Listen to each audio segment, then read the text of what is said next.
So I want you to imagine a world where an algorithm just knows exactly what you want to study in college. Right, or even like exactly who you should marry. Yeah.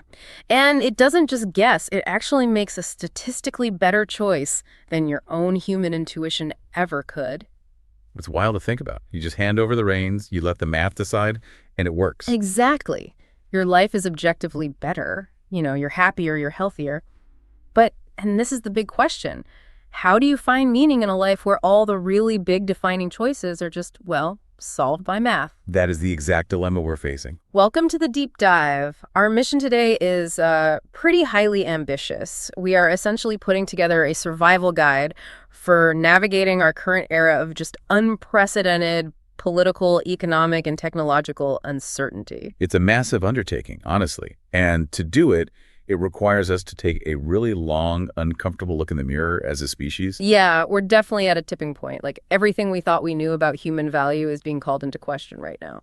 So to unpack this, we are pulling from some incredibly dense and thought-provoking source material today. We've got excerpts from Yuval Noah Harari's 21 Lessons for the 21st Century, alongside a really comprehensive critical review of the book. And we're using these texts as our roadmap today. Right. The plan is to start by just confronting the stark realities and the invisible threats of the current moment.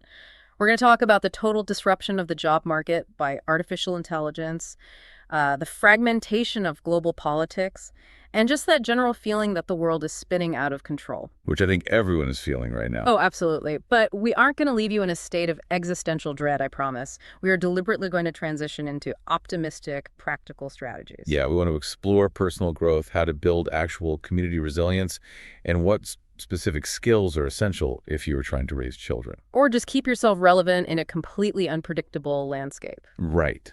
Which is the exact trajectory the source material takes. You basically have to diagnose the illness before you can prescribe the cure. For sure.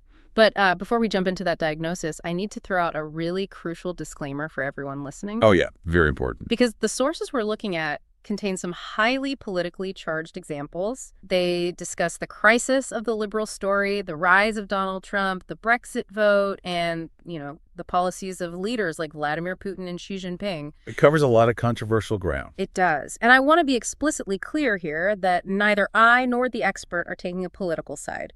We are strictly reporting the author's historical and sociological analysis. Exactly. We're just trying to help you understand the concepts in the text, not endorsing any left-wing or right-wing viewpoints. Right. Just looking at the mechanics of it all. So, with that out of the way, let's get into the diagnosis. Why does the world feel so incredibly chaotic right now?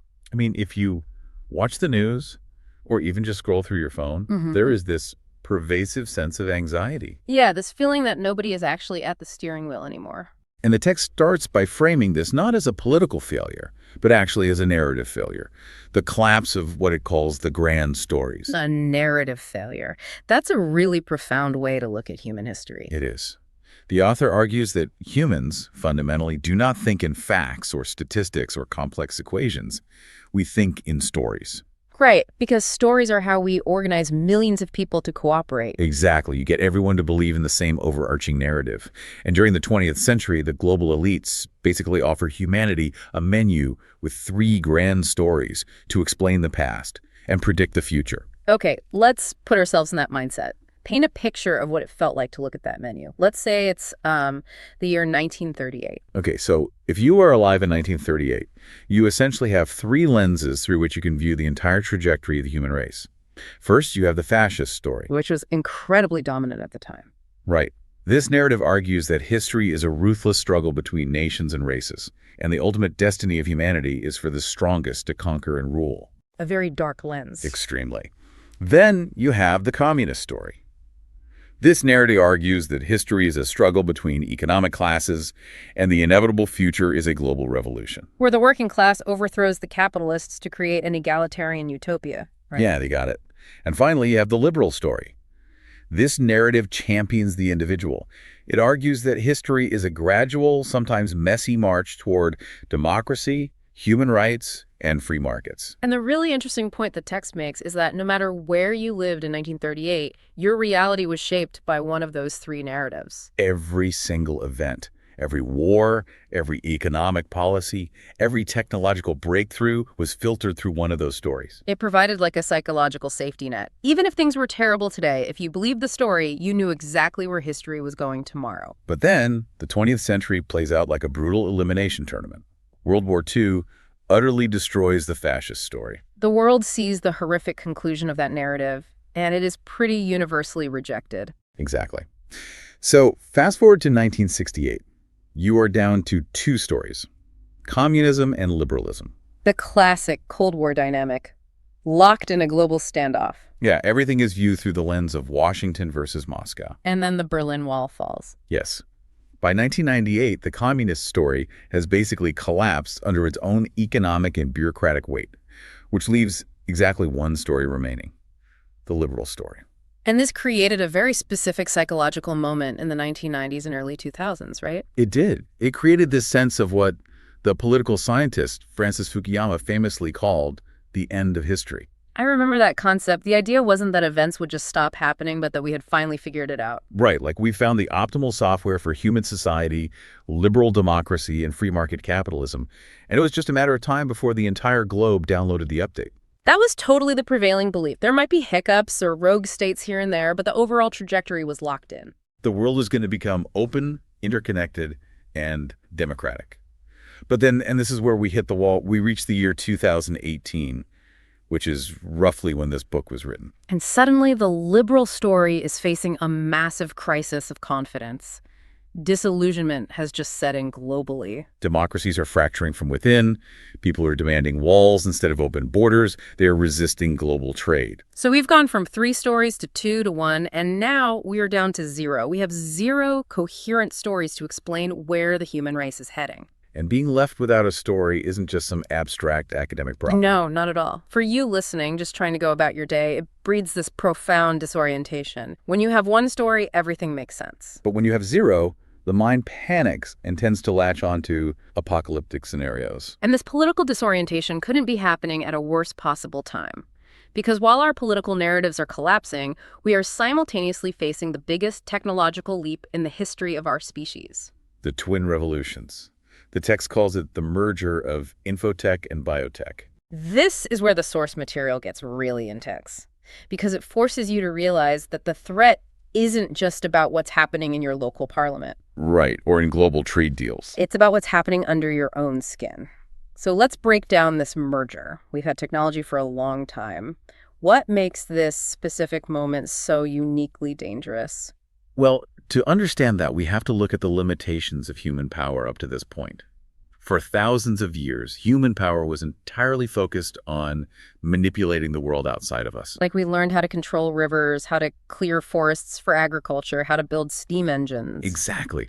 But we had virtually no control over the world inside us. We didn't really understand the brain. We couldn't engineer genetics. The text uses a really vivid analogy here about building a river dam, which I think perfectly illustrates the danger of meddling with complex systems. It's a great analogy. Think about humanity during the Industrial Revolution.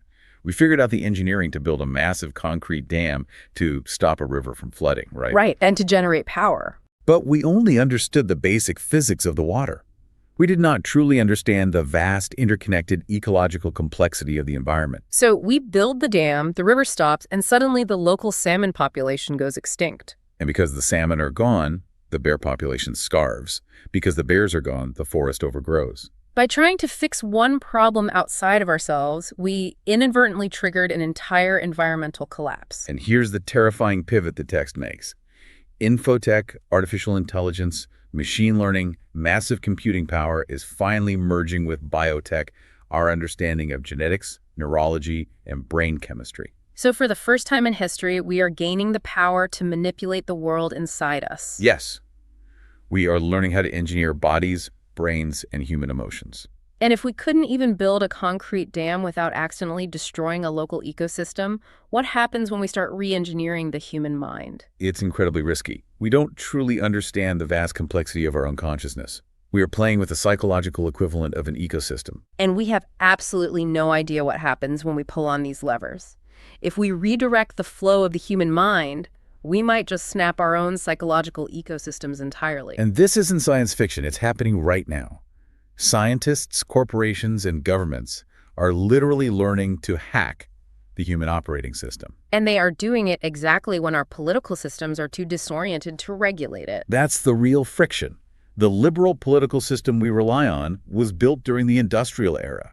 It was designed to manage a world of steam engines, oil refineries, and assembly lines. It wasn't built for the blockchain. It wasn't built for algorithms that can read your micro-expressions. No, it wasn't. So if you are listening to this right now, but maybe on your commute, and you feel this vague, ambient anxiety that the future is passing you by, you aren't crazy. You are physically feeling the friction of an industrial-era political system grinding against a biotech, infotech reality. In the 20th century, the common working person was the hero of the story. Right. But now that same person looks at the news, hears about, machine learning and CRISPR genetic engineering and realizes none of this is about me. I am no longer the hero of the story. And the place where you're going to feel that friction most immediately isn't in some abstract philosophical debate. It's in your livelihood. So let's talk about the future of work. Because the text argues that since technology is rewriting human capability, it is going to rewrite the job market entirely. It is leading to the creation of what the author ominously calls the useless class. Now, I have to play devil's advocate here for a second, because we have heard this panic before, right? The Luddites smashed the mechanical looms in the 1800s because they thought machines would end all human labor. Right. But automation always creates new jobs. Exactly. So why does the text argue that this time is genuinely different? Why shouldn't we just trust that new industries will replace the old ones? It's a crucial distinction. We have to look at the nature of what the technology is actually replacing. During the Industrial Revolution, machines replaced physical labor. Because a tractor is obviously much stronger than a human. Exactly. But humans retained a massive, untouchable premium on cognitive labor. So if a machine took your job pulling a plow, you could eventually move to the city and get a job operating a switchboard or working a cash register. You moved from physical work to work that required learning, analyzing, and communicating. But now AI isn't just a strong mechanical arm. It is competing directly on cognition. Right. It's analyzing data and spotting patterns. But the sources push this even further, and this is the paradigm shift that really trips people up. AI is also competing on emotion. Okay, let me stop you right there. Because that sounds, it sounds like science fiction. When we think of human emotion or human intuition, we think of it as this magical, mystical essence. A soul, basically. Yeah. A gut feeling is supposed to be the one thing a computer can never replicate. And that is precisely the illusion that the life sciences have shattered over the last few decades. The text points out that human intuition is not witchcraft. It isn't a magical spirit. No, it is biochemical pattern recognition. Let's look at a loan officer at a bank. When that banker sits across from an applicant and gets a gut feeling that the person is going to default on the loan, they aren't tapping into the spirit realm. Right, so what are they actually doing? Their brain, which has been shaped by millions of years of evolution, is rapidly calculating probabilities based on tiny biometric cues. Like what kind of cues? The applicant's pupil dilation, the micro sweat on their forehead, the slight hesitation in their tone of voice. Oh, wow. So the banker's brain recognizes those subtle patterns of stress or deceit, and it translates that data into a biochemical sensation we call a gut feeling. Precisely. So the intuition is just an algorithm, a highly evolved biochemical algorithm, but an algorithm nonetheless. And once you accept that intuition's just pattern recognition, you realize that AI is vastly superior at pattern recognition. Exactly. A computer with optical sensors and a massive database of past loan defaults can analyze those microexpressions infinitely better than a tired human banker who just wants to go to lunch. But beyond just having better processing power, the text highlights two specific inherent advantages AI possesses that humans simply never will. Right, let's get into these. They are connectivity and updatability. These are the real game changers. Humans are, by definition, isolated individuals. It is incredibly difficult to connect us all perfectly. You can't instantly synchronize the brains of every human on Earth to make sure we are all utilizing the most up-to-date information. Computers are the exact opposite. The self-driving car example in the text is a brilliant way to visualize this. Imagine you have two human drivers approaching a four-way intersection. They are two autonomous entities. Right. They have to rely on turn signals, eye contact, and guesswork to figure out what the other person is going to do. They might miscommunicate, misjudge the speed, and crash. Now, imagine two self-driving cars approaching that same intersection. They aren't actually two separate entities. Because they are connected to the same network. Yes. They are essentially a single algorithm talking to itself. The left hand does exactly what the right hand is doing. The chance of miscommunication is practically zero. And then you apply updatability to healthcare, and the implications are staggering. Think about the limitations of human doctors. If the World Health Organization identifies a brand new, highly mutated virus today and develops a new treatment protocol, how do you get that info out? You have to publish papers, hold medical conferences, send out memos. It takes months or years, and many doctors will still rely on their outdated training.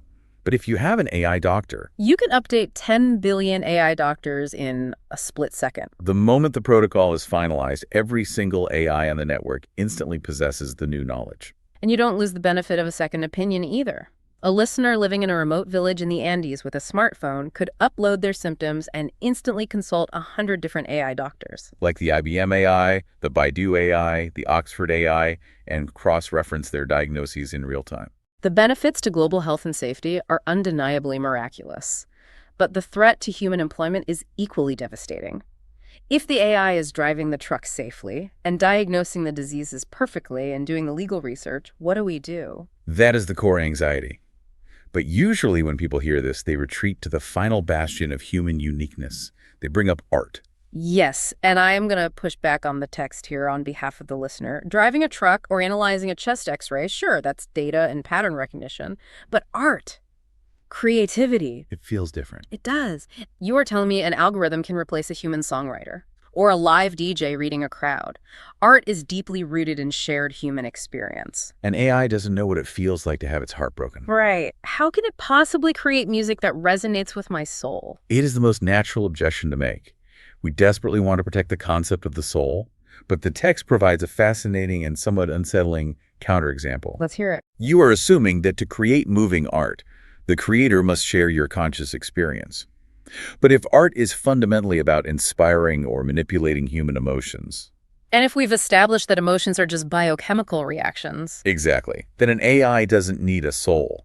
It just needs to master the biochemistry. Okay, walk me through how an AI DJ actually works in practice, according to this theory. Imagine you just went through a terrible, devastating breakup. You go to a club, or you put on a playlist curated by a human. The human DJ knows generally what sad music is, but they don't know exactly what is happening inside your specific bloodstream at that exact second. Right, they can't see my internal state. Now, imagine an AI that is monitoring your real-time biometric data through your smartwatch. It is reading your heart rate, your blood pressure, your cortisol levels, and your oxytocin drops. It has a direct feed to my physiological state. Yes. The AI doesn't need to understand the concept of a breakup.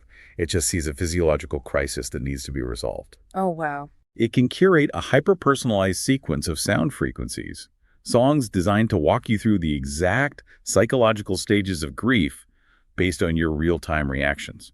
So it might play a heavy, aggressive song to let you process anger, monitoring your heart rate until it peaks. And the moment your biometrics signal you are exhausted by the anger, it seamlessly transitions into a melancholic song to induce crying and release tension. It might even edit out a specific guitar riff in real time because its sensors notice your blood pressure spikes in annoyance every time that frequency hits. Exactly. It's essentially emotional engineering. The AI is playing my nervous system like a piano. And you're right, no human DJ or human musician could ever compete with that level of personalized physiological manipulation. So if AI eventually masters physical labor, cognitive labor, and emotional labor, what exactly is left for us? The text argues that this leads to a massive shift in the fundamental fear of the working class. We are moving from the 20th century fear to the 21st century fear. Let's explore that shift because it changes the whole dynamic of society. In the 20th century, the great fear of the masses was exploitation. This was the entire basis of Marxism and the labor movement. The fear was that the elite capitalists would exploit your vital, necessary labor and steal the surplus value. The working class had power because the elites literally could not run the factories or the farms without them. If you went on strike, the system stopped. But in the 21st century, the masses are facing a prospect that is infinitely more terrifying than exploitation. They are facing irrelevance. Irrelevance. Think about how chilling that is. It is much, much harder to fight a revolution or go on strike against an elite class that simply does not need you. If the automated factories and the AI supply chains keep running perfectly, whether you show up to work or not, Your strike means absolutely nothing. Which brings us to the useless class. And it is important to clarify that the text doesn't mean these people are useless as human beings. Right. It means they lack economic and military utility in the new system. It isn't necessarily about people who are entirely unemployable. It is about people who simply cannot be retrained fast enough to keep up with the accelerating pace of technology. AI will absolutely create new jobs. We will likely see the rise of centaur teams, a human and an AI working together. But let's look at the reality of that transition. Suppose you are a 45-year-old truck driver and self-driving fleets wipe out your industry in the span of 5 years. You have a mortgage and kids. You cannot just magically become an AI-assisted genetic researcher or an algorithmic ethicist overnight. The retraining required is monumental. And even if society somehow provides the resources for that 45-year-old to completely reinvent themselves, 10 years later, that new job gets automated too. It is the psychological stamina required to constantly, repeatedly destroy your professional identity and start over that might ultimately break people. So if human beings lose their economic value as workers, how do we even participate in the global economy? What do we bring to the table in 2050? This creates a very natural, if disturbing, pivot. If our labor is worthless, the only thing of value we have left is the raw material that trains these brilliant algorithms. Our data. Precisely. If you are no longer a worker, your only value to the system is as a data point. Which brings us to the data economy. And the text provides incredibly helpful historical context here by tracing the evolution of wealth. Who controls the wealth? Dictates the structure of society. How has that shifted? For thousands of years, the ultimate source of wealth was land. If you owned the fertile dirt, you had the power. And because land was the main asset, society naturally split into two biological castes: the aristocrats who owned the land and the commoners who worked it. Then during the Industrial Revolution, the primary source of wealth shifted from land to machinery and factories. And society split again, this time into capitalists who owned the machines and the proletarians who operated them. And now we are living through the third great shift. The ultimate source of wealth is no longer land or machines, it is data. And the fear expressed in the text is that if the ownership of data becomes concentrated in the hands of a tiny elite, it could cause a split much more severe than aristocrats and commoners. We could see a split into actual biological species. The superhumans who own the data monopolies, who can use that vast wealth to bioengineer themselves and their children to be smarter, healthier, and live longer. And on the other side, the redundant masses, the useless class, who are left behind in their standard biological state. So how is this data being hoarded right now? We all use Google, Facebook, TikTok.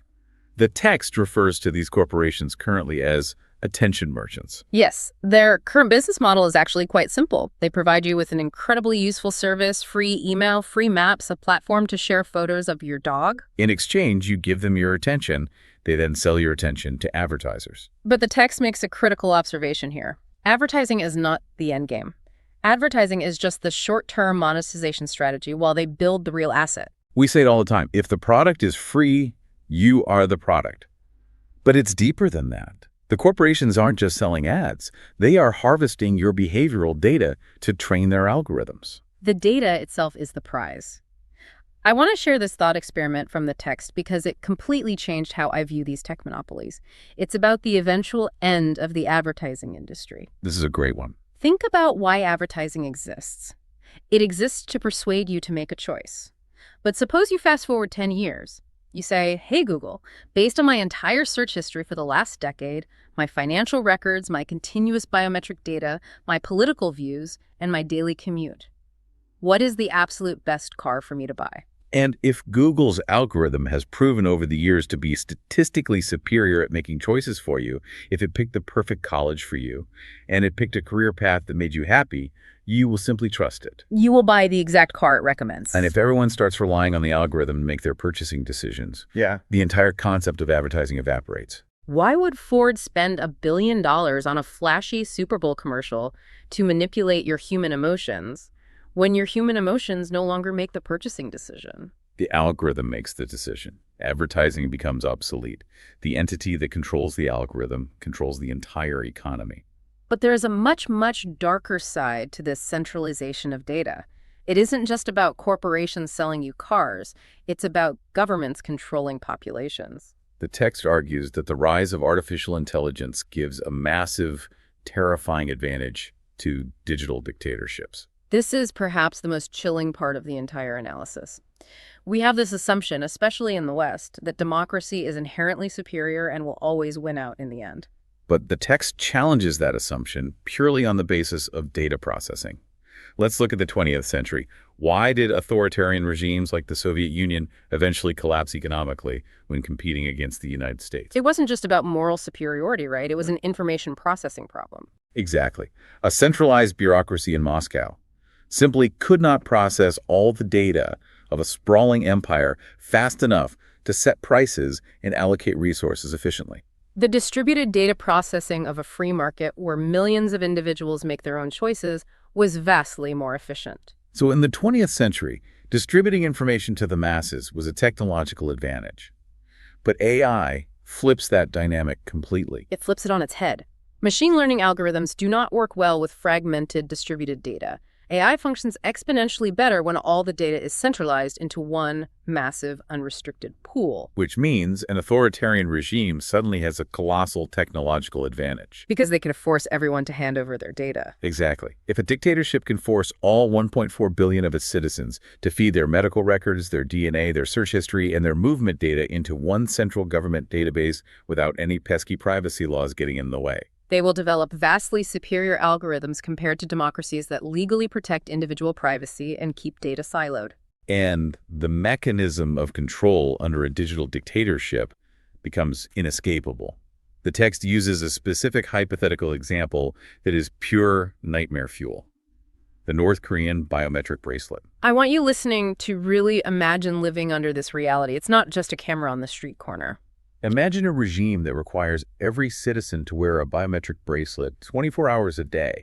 It tracks your location, yes, but it also tracks your blood pressure, your heart rate, and the electrical activity in your amygdala, the emotion center of your brain. So you are walking down the street, you walk past a massive portrait of the supreme leader, you don't say a single word of protest, you don't make a face, you smile and bow. But internally, you hate him. And your bracelet detects a sudden spike in your blood pressure and a flurry of activity in the anger center of your brain. The algorithm instantly cross-references your biometrics with your location and the visual data of the portrait. It knows with mathematical certainty that you are feeling political resentment. You were arrested by the secret police the next morning. It is George Orwell's 1984, but situated directly under your skin, you cannot hide your own biology. And the most tragic irony of all this, and the text points this out brilliantly, is how willingly we are all going to walk right into this trap. You don't need a dictator to force you to wear the bracelet. You will buy the bracelet yourself. You already give away your most valuable asset, your data, in exchange for free email and funny videos. Yeah. But eventually the ultimate trade-off will be framed around your health. And health is the ultimate trump card.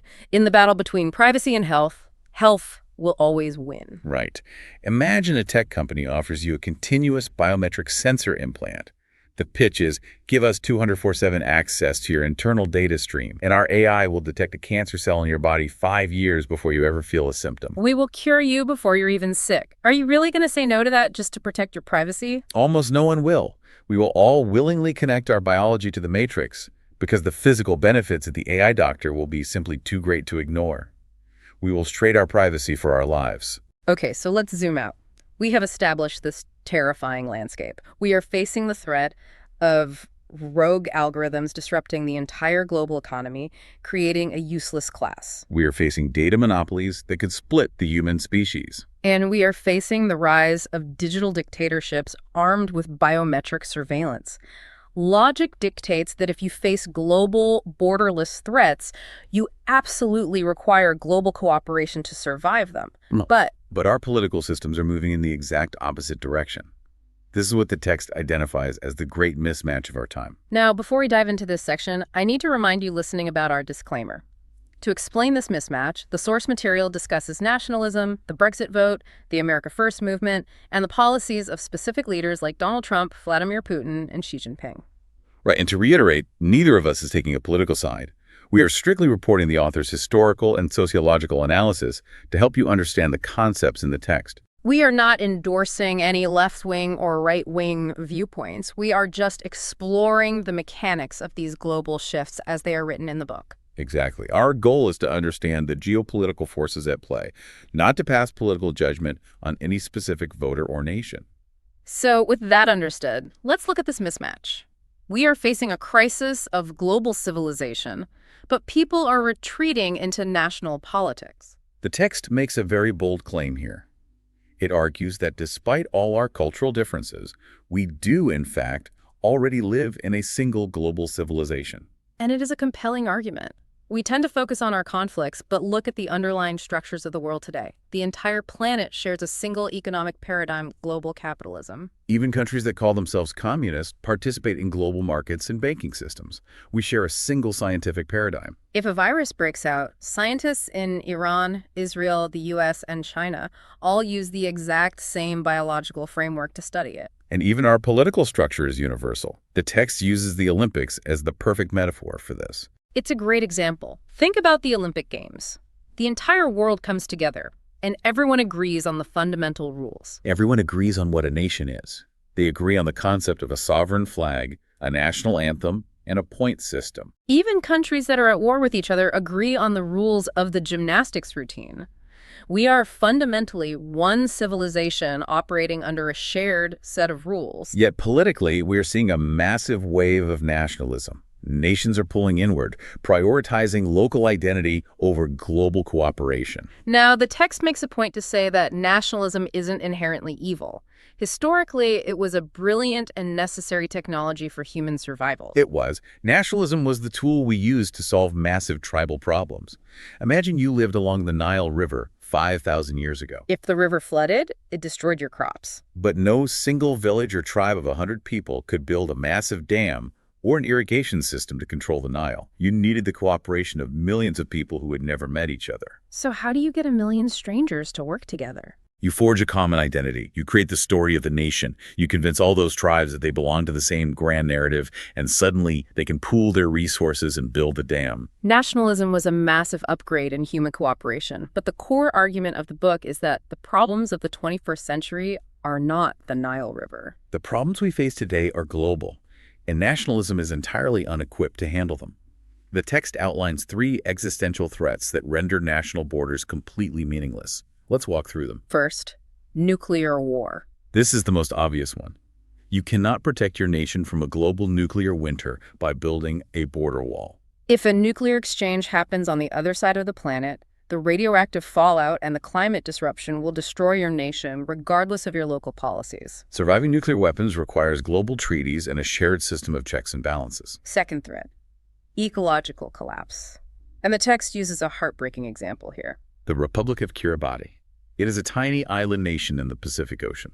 They are facing absolute destruction due to rising sea levels. Here is the tragic reality of nationalism.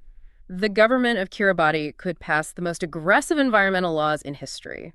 They could reduce their national greenhouse gas emissions to absolute zero. And they will still drown if the United States, China, and Europe don't change their industrial behavior.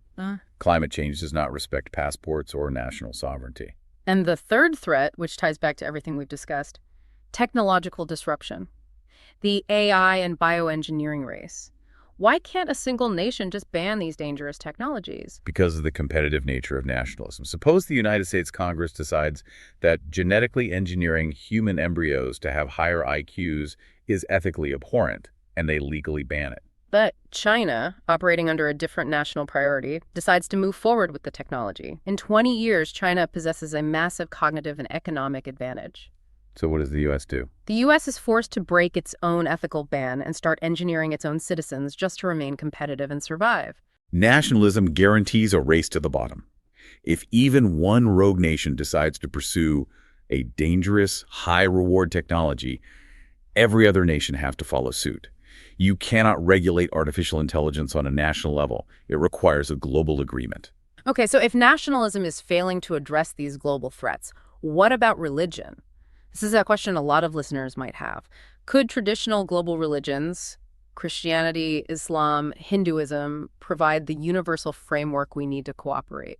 The author's stance here is quite firm, and it requires looking at what religions were actually designed to do. Traditional religions emerged thousands of years ago to answer the technical, policy, and social problems of the agrarian age. They provided rules for farming, hygiene, and local social cohesion. They were not designed to answer questions about artificial general intelligence or global carbon emission caps. Exactly.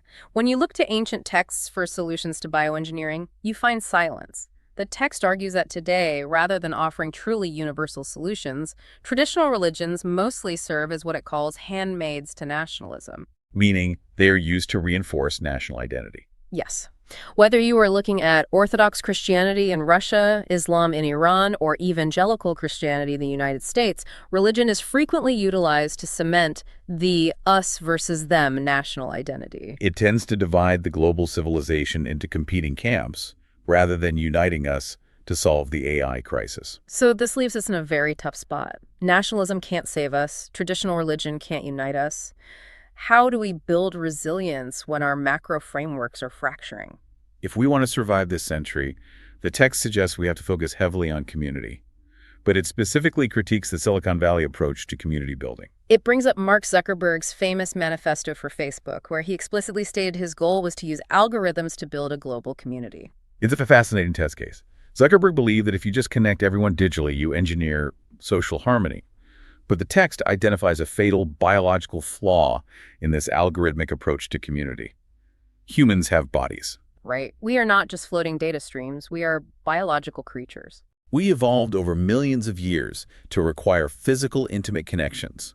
The text references the anthropologist Robin Dunbar, who famously pointed out that the physical structure of the human brain is only capable of maintaining stable, intimate relationships with about 150 people. You cannot replace the visceral, physical support of a local neighbor who brings you soup when you are sick with thousands of online friends or digital likes. The text makes the point that when you feel alienated or depressed or anxious about the future, it is very often because you have lost touch with your physical environment. You are disconnected from your own body and the actual humans sitting next to you. So if we want true community resilience against the chaos of the 21st century, we cannot just engineer it on a social network. We have to ruthlessly foster offline physical connections. And there's another deeply important layer to this community aspect, which has to do with how we actually process information. It requires intellectual humility. Yes. I want to talk about the zipper experiment, because this is something you listening can test right now, and it completely shatters how we view our own intelligence. It perfectly illustrates what psychologists call the knowledge illusion. Let's do this directly with you listening. If you are listening to this right now, think about the zipper on your jacket or your purse or your jeans. You probably used one this morning. If I asked you, do you understand how a zipper works? You would almost certainly say, of course I do. It's a simple everyday object. But if I handed you a blank piece of paper and a pen right now and offered you $10,000 to draw the exact mechanical schematic of how those interlocking teeth actually function step by step, could you do it? Almost nobody can. Yeah. In the actual experiment, people realize very quickly that they have absolutely no idea how a zipper actually works. I know, I couldn't draw it. And that exposes a terrifying reality. We suffer from this profound illusion that we possess all this individual, independent knowledge. We think we are individual geniuses. But in reality, we rely almost entirely on the expertise of the group. The point the text is making is that individual rationality is largely a myth. We do not think like isolated supercomputers. We think in tribes. It takes a massive, interconnected tribe to invent a zipper or a smartphone or a vaccine. So to build resilience against the uncertainty we are facing, we not only need physical communities, but we must embrace massive intellectual humility. If we recognize that we actually know very little as individuals, that our personal understanding of the world is full of holes, we might be less aggressively dogmatic. We might be more willing to cooperate and listen to others. Which transitions us perfectly into perhaps the most urgent, practical question for you listening.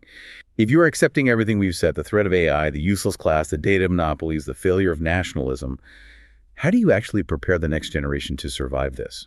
What do you teach your kids? What does education look like in a world where the future is entirely opaque? Let's frame the dilemma, because the parenting paradigm has completely shifted. Suppose you were a parent in the year 1018, living in a small agrarian village. Parenting was easy, strategically speaking. You knew exactly what to teach your kids. You taught your son how to plant wheat. You taught your daughter how to weave cloth. You taught them to respect the village elders. Why? Because you knew with absolute 100% certainty that in the year 1050, the world would look exactly the same. The skills you taught them would guarantee their survival. But today, we have absolutely no idea what the world of 2050 will look like. We don't know what the job market will be. We don't know what the geopolitical map will look like. We don't even know what the human body and brain will be capable of thanks to bioengineering. Yet, despite this total uncertainty, our global school systems are still functioning like it is the middle of the Industrial Revolution. They are. The entire model of modern education is built around cramming prepackaged information into students' heads and testing their ability to recall it, which made perfect sense in 1850. If you lived in a provincial town in the 19th century, innovation was incredibly scarce. The local schoolhouse was practically your only access to data outside of your immediate surroundings. But today, scarcity is not the problem. Information is ubiquitous. A kid with a smartphone has instant access to Wikipedia, TED Talks, thousands of documentaries, and 247 news cycles. The problem today is a flood of information, mixed with unprecedented amounts of algorithmically optimized misinformation. Therefore, the text argues, schools must pivot drastically. Teaching a student to memorize the capital of every country or the dates of a war is utterly useless. Schools must teach sense-making. How do you filter the noise? How do you tell the difference between a reliable source and a deepfake? Exactly. Educational experts highlight what they call the 4 C's, which the text strongly endorses: critical thinking, communication, collaboration, and creativity. It is about teaching general-purpose life skills and mental agility, rather than predetermined technical skills. Let me give a concrete example. Right now, parents are desperately pushing their kids to learn coding. Learn C++, R, learn Python. That's the safe job of the future. But by 2050, AI will almost certainly be able to write flawless code instantly. It is highly likely that computer programmer will be a completely obsolete profession. So if you spend a decade teaching a child only how to code, you have prepared them for a world that no longer exists. But if you teach them how to collaborate with others, how to creatively approach a novel problem, and how to adapt to a new paradigm, those skills transfer to whatever weird reality 2050 brings. And this brings us to a really profound psychological shift discussed in the text, something that applies to adults just as much as children: the end of the two-part life. This is one of the hardest pills to swallow. Historically, human life was neatly divided into 2 distinct phases. Phase 1 was the learning phase, your youth. From age 0 to 25, you built your identity, you learned how the world worked, and you acquired your professional skills. You became a baker or a lawyer or a mechanic. Phase 2 was the working phase, adulthood. From 25 to 65, you simply applied those skills. You rested on the foundation you built in phase 1. The author's saying that model is completely dead. It is dead because the pace of technological disruption is accelerating exponentially, and at the same time, lifespans are getting longer. Discontinuity, constant unpredictable change is the new defining feature of human existence. You can no longer front-load your education. You cannot just learn a trade at 22 and ride it to retirement. You will have to radically reinvent your professional identity, your skill set, and your entire worldview at age 30. And then, when AI disrupts your new industry, you have to do it again at 40, and again at 50, and again at 60. And here is the brutal neurological hurdle that we have to acknowledge. The adult brain is simply less plastic than the teenage brain. It actively resists change.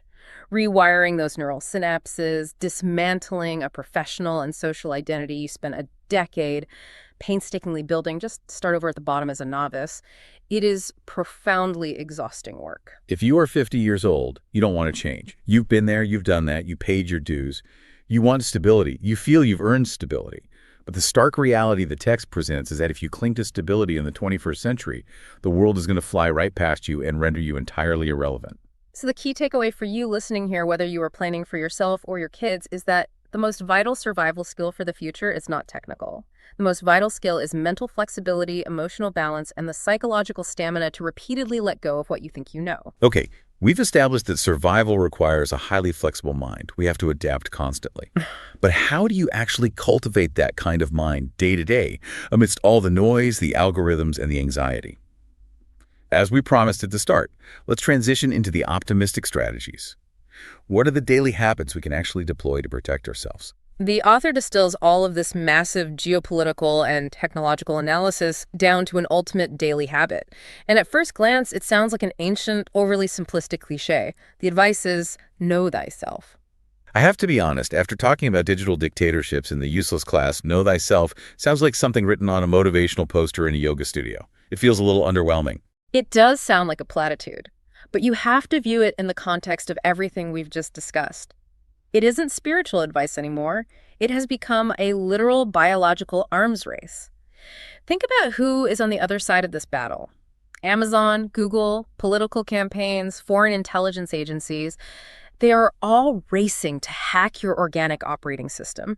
They are utilizing supercomputers and decades of behavioral science to analyze your data and understand your hidden psychological triggers. I want to know what makes you click, what makes you angry, and what makes you buy. Exactly. If you do not know who you are, if you don't know what you genuinely value, what your actual weaknesses are, and what you authentically desire, these external algorithms will easily manipulate you. They will play you like an emotional puppet show, and you will think you are the one pulling the strings. You have to run faster than the algorithms. You have to get to know your own mind better than Google knows your mind. And a major part of running faster is adopting what the text calls keeping your luggage light.